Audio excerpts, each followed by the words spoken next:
channel, dear students. Hello guys. Today we are going to discuss about the Rutherford's atomic model. Actually, Lord Rutherford wanted to know the position of electron, proton and neutron inside the atom. So he did an experiment known as Lord Rutherford's atomic model. He took a thin gold foil of 0.01 mm and passed the positively charged alpha particles through it. He got the three observations. Most of the alpha particles passed through the thin metallic sheet without any deviation in their original path.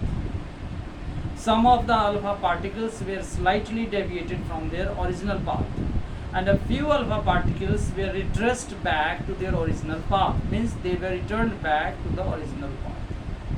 From these three observations, he gave three conclusions. Firstly,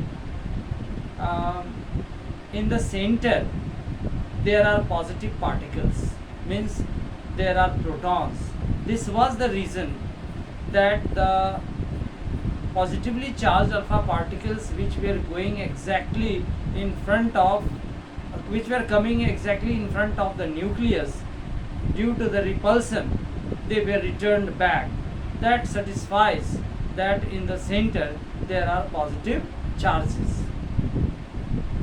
He also said that the electrons are moving around the nucleus and there is a space between the nucleus and the electron. These were the model of Rutherford's atom. Regarding the Rutherford atom, he gave these postulates. Rutherford himself gave these postulates.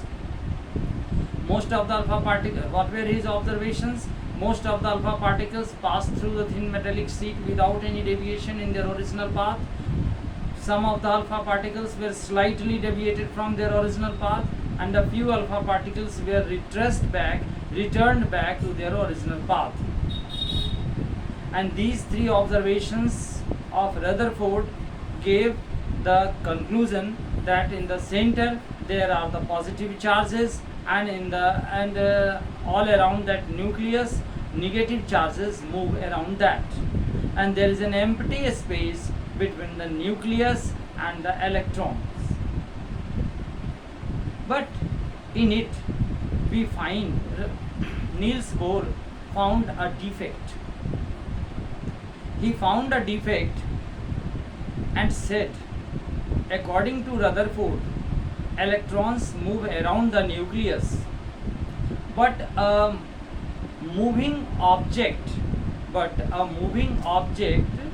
around a certain point loses its energy according to Planck quantum theory. As the electron will move around the nucleus, slowly it will lose energy, and a time will come when the electron will collide with the nucleus and the whole atom will be disturbed, whole atom will be destroyed, and it will happen within a fraction of second, in the 1 millionth part of 1 second. But we know that atoms are very stable. They can't be broken in ordinary cases. It means the defect found by Niels Bohr in Rutherford's atomic model is correct. So it was rectified by Niels Bohr himself. He accepted all the postulates given by Rutherford, but he rejected that Rutherford said the electrons move around the nucleus. Niels Bohr said, no doubt, electrons move around the nucleus, but they move in a certain path. The path of the electron is fixed till it is moving around the nucleus, and it will lose its path when it will lose its energy, when it will jump from one energy level to another energy level. The energy level which Niels Bohr said were nothing but the path of the electron in which the electrons move around the nucleus. Niels Bohr called those energy levels, those paths, by K, L, M, N, etc. Thank you. Have a nice day. We will see the other things in the next episode. Thank you. Bye bye.